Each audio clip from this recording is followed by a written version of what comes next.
ഹിന്ദി സംസാരിക്കാൻ അറിയാത്തതിനെ ആഫ്രിക്കൻ വംശജനെ ഭീഷണിപ്പെടുത്തിയ സംഭവത്തിൽ മാപ്പ് പറഞ്ഞ് B councillor Renu Chaudhary. Party ശാസ്ത്രത്തിന് പിന്നാലെയാണ് മാപ്പ് പറച്ചിലുമായി നേതാവ് രംഗത്ത് വന്നത്. പാർട്ടിയുടെ ഡൽഹി നേതൃത്വം ഈ സംഭവത്തിൽ രേണുവിനോട് നേരത്തെ വിശദീകരണം തേടിയിരുന്നു. പത്പർഗഞ്ച് വാർഡിൽ നിന്നുള്ള കൗൺസിലറാണ് രേണു ചൗധരി. മുനിസിപ്പൽ പാർക്കിൽ കുട്ടികൾക്ക് ഫുട്ബോൾ കളിക്കാൻ പരിശീലനം നൽകി വരികയായിരുന്ന ആഫ്രിക്കൻ വംശജനെയാണ് രേണു ഭീഷണിപ്പെടുത്തിയത്. 15 വർഷത്തോളം ഈ രാജ്യത്ത് വന്നിട്ടും ആഫ്രിക്കൻ വംശജൻ എന്തുകൊണ്ട് ഹിന്ദി പഠിക്കുന്നില്ല എന്നതായിരുന്നു രേണുവിന്റെ ഭീഷണിക്ക് കാരണം. നിങ്ങൾ ഇനിയും ഹിന്ദി പഠിച്ചിട്ടില്ല അല്ലേ? 1 മാസം കൊണ്ട് ഹിന്ദി പഠിച്ചില്ലെങ്കിൽ ഈ പാർക്ക് നിങ്ങൾക്ക് ഇനിമേലിൽ ഉപയോഗിക്കാൻ പറ്റില്ല എന്നായിരുന്നു രേണുവിന്റെ ഭീഷണി. ഈ രാജ്യത്ത് ജീവിക്കണമെങ്കിൽ ഇവിടുത്തെ മാതൃഭാഷ അറിഞ്ഞിരിക്കണമെന്നും അവർ പറയുന്നുണ്ട്. സംഭവത്തിന്റെ വീഡിയോ രേണു ചൗധരി തന്നെ സാമൂഹിക മാധ്യമങ്ങളിൽ പോസ്റ്റ് ചെയ്യുകയായിരുന്നു. എന്നാൽ ആ സമയത്ത് ചുറ്റുമുള്ളവർ ചിരിക്കുമ്പോൾ രേണു ദേഷ്യത്തോടെ അവരോട് മിണ്ടാതെ ഇരിക്കാനും പറയുന്നുണ്ട്. ഞാൻ വളരെ സീരിയസ് ആയിട്ടാണ് കാര്യങ്ങൾ പറയുന്നത്. ഞാൻ ഇയാളോട് നേരത്തെ 8 മാസം മുൻപേ ഹിന്ദി പഠിക്കാൻ പറഞ്ഞതാണ്. ഈ രാജ്യത്ത് നിന്ന് അയാൾ പണം സമ്പാദിക്കുന്നുവെങ്കിൽ നിങ്ങൾ ആ രാജ്യത്തെ ഭാഷയും പഠിച്ചിരിക്കണമെന്നും രേണു പറയുന്നതായി ആ വീഡിയോയിൽ കാണാം. സംഭവം വിവാദമായതിനു പിന്നാലെ വിശദീകരണവുമായി രേണു രംഗത്ത് വന്നിരുന്നു. പാർക്ക് സ്വകാര്യ ആവശ്യത്തിനായി ഉപയോഗിച്ച ആഫ്രിക്കൻ വംശജനോട്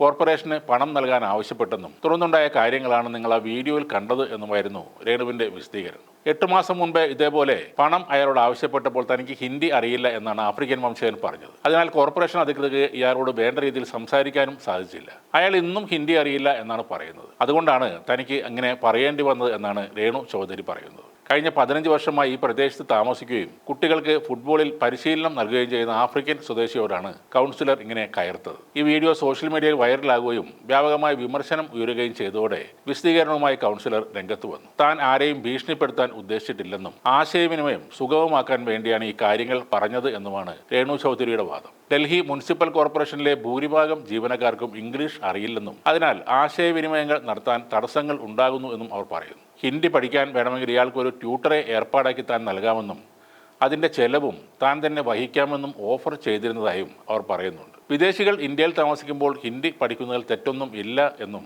തന്റെ നിലപാടിനെ ന്യായീകരിച്ചുകൊണ്ട് രേണു പറയുന്നുണ്ട്. എന്നാൽ ഭാരതീയ ജനതാ പാർട്ടിയുടെ ജനപ്രതിനിധിയിൽ നിന്ന് ഉണ്ടായ ഈ പെരുമാറ്റം വംശീയമായ വിവേചനമാണെന്ന് ചൂണ്ടിക്കാട്ടി പ്രതിപക്ഷ പാർട്ടികളും സോഷ്യൽ മീഡിയ ഉപയോക്താക്കളും രംഗത്ത് വന്നിട്ടുണ്ട്. ആഫ്രിക്കൻ വംശജനോട് പാർക്ക് ഉപയോഗിക്കുന്നതിന്റെ വാടക ചോദിക്കാൻ ജോലിക്കാരോ അല്ലെങ്കിൽ മുതിർന്ന ഉദ്യോഗസ്ഥരോ ആരെങ്കിലും ഇംഗ്ലീഷിൽ ചോദിച്ചാൽ മതിയായിരുന്നില്ലേ? അതിന് ഉയർന്ന നിലവാരത്തിലുള്ള വിദ്യാഭ്യാസമൊന്നും ആവശ്യവുമില്ല. അത് ചോദിക്കാൻ ജീവനക്കാർക്ക് പറഞ്ഞു കൊടുക്കുകയാണ് വേണ്ടത്. അതിനു പകരം ഇന്ത്യയിൽ വരുന്നവരെല്ലാം ഹിന്ദി തന്നെ പറയണമെന്ന് വാശി പിടിക്കുന്നത് ശരിയായ ഒരു കാര്യമല്ല.